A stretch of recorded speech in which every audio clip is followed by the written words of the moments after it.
প্রশ্ন ছিল কঠিন, ভীষণ রকম কঠিন। বাংলাদেশের জন্য যতটা, সাইফ হাসানের জন্য সম্ভবত তার চেয়ে বেশি কঠিন, আর তাওহিদ হৃদয়ের জন্য নিশ্চিতভাবে আরো অনেক অনেক অনেক বেশি কঠিন। আর এই কঠিন প্রশ্নের জবাব বাংলাদেশ যেমন দিয়েছে, সাইফ হাসান দিয়েছেন, তাওহিদ হৃদয় দিয়েছেন, কি ভীষণ সাবলীলভাবে।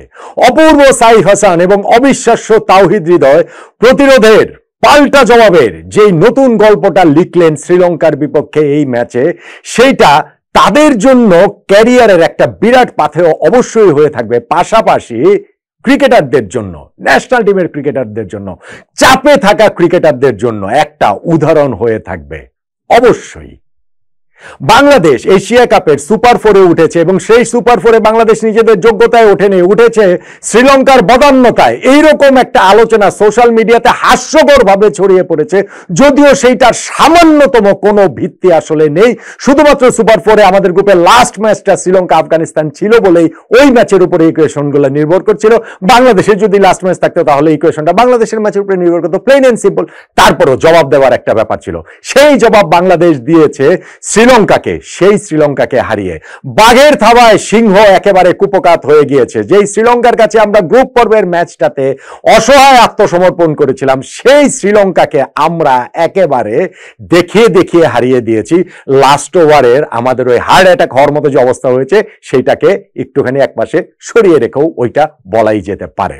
আর তাতে সাইফ হাসান এবং তাওহিদ হৃদয় যেই ব্যাটিংটা করেছেন, সেইটা আসলে অনেক অনেক অনেক কাল আমাদের মনে থাকবে। কেন তাদের এই ইনিংস দুইটাই স্পেশাল? প্রথমত এই দুজনকে একাদশ থেকে বাদ দিতে হবে, এরকম একটা জোরালো হাওয়া তৈরি হয়ে গিয়েছিল।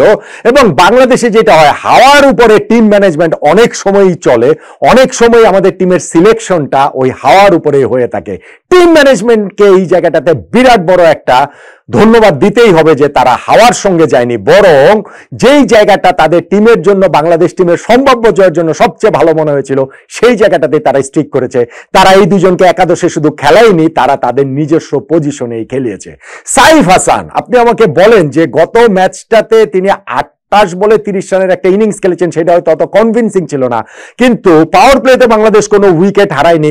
নেক্সট ম্যাচটাতে এই ক্রিকেটারকে কেন আপনি বাদ দিবেন? বাদ না দিলেও কেন আপনি তাকে ওপেনিং থেকে অন্য পজিশনে সরিয়ে দিবেন?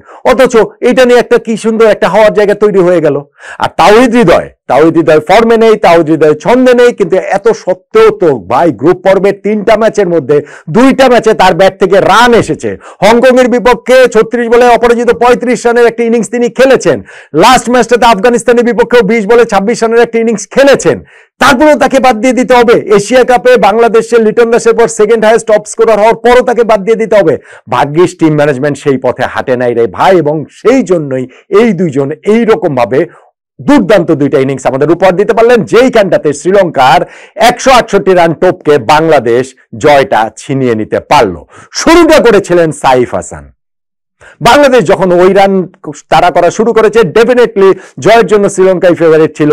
আর প্রথম ওভারটাতে যখন নুয়ান তুষারা আউট করে দিলেন তানজিদ তামিমকে, টানা দ্বিতীয় ম্যাচে ফার্স্ট ওভারে আউট করে দিলেন, 0 রানে আউট করে দিলেন। ওই শ্রীলঙ্কার বিপক্ষে আগের ম্যাচে প্রথম 2 ওভারে আমাদের 2 ওপেনারেরই 0 রানে আউট হয়ে যাওয়ার দুঃসহ স্মৃতিটা ফেরত আসছিল। কিন্তু ওইখান থেকে কি দারুণ একটা কাউন্টার অ্যাটাক শুরু করলেন সেই সাইফ হাসান, যখন তিনি এই নুয়ান তুষারাকে স্ট্রেট তার সেকেন্ড ওভারটাতে স্ট্রেট যে হচ্ছে কি একটা 4 মারলেন, পরের বলটাতে আরো দুর্দান্ত ভাবে যে ছক্কাটা মারলেন, আর নেক্সট ওভারে গিয়ে যখন আরো একটা ফ্লিক করে তিনি ছক্কা আরেকটা মেরে দিলেন, নুয়ান তুষারার এই যে থ্রেটটা, সেইটাকে কিন্তু বাংলাদেশ সুন্দরভাবে নেগোশিয়েট করতে পেরেছে। তুষারের সেকেন্ড ওভার, থার্ড ওভার থেকে 14-14-28 রান নিয়ে নিয়েছিলেন, যেইখানে মেইন ড্যামেজটা এই সাইফ হাসানই করেছেন। সাইফের ওই যে স্টার্টটা হয়েছে, সেই স্টার্টটা তিনি ক্যারি করেছেন, অনেকটা সময় জুড়েই ক্যারি করেছেন। আর আমার কাছে সত্যিকার অর্থে নুয়ান তুষারাকে যে তিনি কাউন্টার অ্যাটাক করেছেন, এটা তো অবশ্যই তার ইনিংসটার খুবই গুরুত্বপূর্ণ পার্ট, বাংলাদেশের এই রান চেজেরও গুরুত্বপূর্ণ পার্ট।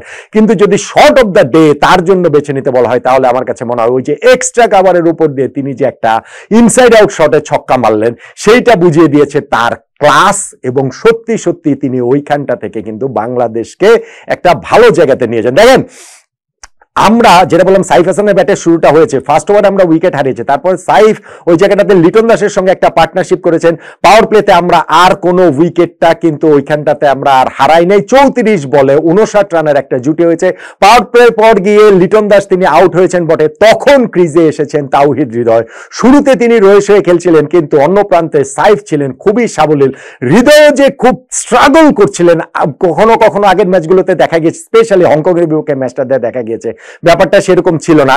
তিনি বাউন্ডারি বের করতে না পারলেও ইনিশিয়াল ফেজে তিনি কিন্তু সিঙ্গেলস নিচ্ছিলেন, ডাবলস নিচ্ছিলেন এবং হচ্ছে কি ওইখানটাতে সাইফ হাসানকে স্ট্রাইকটা দিচ্ছিলেন, এবং এই দুইজন মিলে কিন্তু 45 বলে 54 রানের আরো একটা পার্টনারশিপ করে, যেইটা বাংলাদেশের রান চেসটাকে আরো শক্ত ভিতের উপরে দাঁড় করায়। হ্যাঁ, সাইফ ওইখানটাতে তিনি যে আউট হয়ে যখন গেলেন 45 বলে 61 রান করে, নিজে একটু ডিসঅ্যাপয়েন্টেড হবেন নিশ্চিতভাবে। হাসারাঙ্গার ওই ওভারটা লাস্ট বল, তার থার্ড ওভারে লাস্ট বল, হাসারাঙ্গাই তো সবচেয়ে বড় থ্রেড, তিনি সবচেয়ে আরেক বড় থ্রেড নুয়ান তুষারাকে তিনি হচ্ছে গিয়ে একেবারে মানে গেম থেকে বের করে দিতে পেরেছেন, কিন্তু হাসারাঙ্গার ওই বলটাতে আবার বিগ একটা শট খেলার চেষ্টা করে আউটসাইড এজ হয়ে তিনি আউট হয়ে গেলেন। কিন্তু তাওহিদ হৃদয় ছিলেন, এবং তাওহিদ হৃদয় ওই জায়গাটা থেকে যেইখানটাতে শেষ করেছেন সাইফ হাসান, সেইখান থেকেই যেন তাওহিদ হৃদয় পিক করলেন, এবং ইনিংসের 15th ওভারটা খুবই গুরুত্বপূর্ণ, যেইটা ম্যাচটা এদিকে যাবে নাকি ওইদিকে যাবে সেইটা হয়তো বা ডিসাইড করে দেবার মতো। কামিন্দ মেন্ডিস যখন বোলিং এ এসেছেন,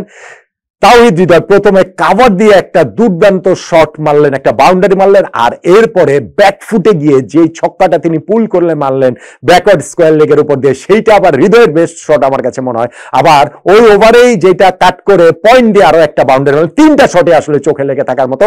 ওই ওভারের পরই নিশ্চিত হয়ে যায় যে বাংলাদেশ এই ম্যাচটা আর হারছে না, কিছুতেই হারছে না।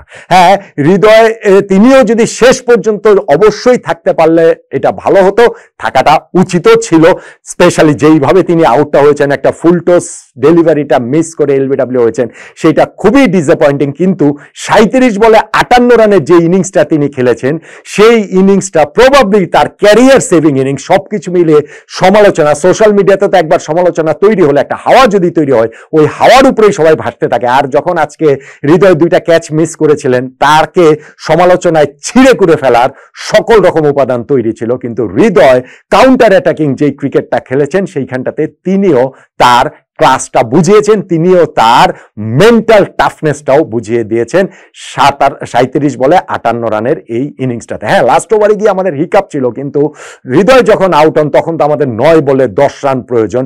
এই অবস্থা থেকে হিকআপ সত্ত্বেও ম্যাচটা আসলে জিতাই সম্ভব, এবং আমরা ঠিকই সেই ম্যাচটা জিতে গিয়েছি। সো আমাদের অবশ্যই এই দুইজন এটাতে রেসপন্ড করেছেন, কিন্তু আমাদের টিম ম্যানেজমেন্ট যেইভাবে ব্যাক করেছেন সাইফকে, তাকে ওপেনিং করেছেন, এবং যেভাবে ব্যাক করেছেন হৃদয়কে, তাকে বাদ না দিয়ে সেই নাম্বার 4-এই খেলিয়েছেন, তারা সেই আস্থার প্রতিদানটা দিতে পেরেছেন। এবং সাইফ ও হৃদয়ের ব্যাটের সেই অপূর্ব প্রতিরোধের কাব্যে বাংলাদেশ শুধুমাত্র এখন এই শ্রীলঙ্কার বিপক্ষে ম্যাচটি জেতেনি, এশিয়া কাপের ফাইনালের পথেও বাংলাদেশ আসলে এগিয়ে গিয়েছে। এই ফর্ম যদি ধরে রাখতে পারে বাংলাদেশ, তাহলে এশিয়া কাপের ফাইনালটা বাংলাদেশ তো খেলবেই।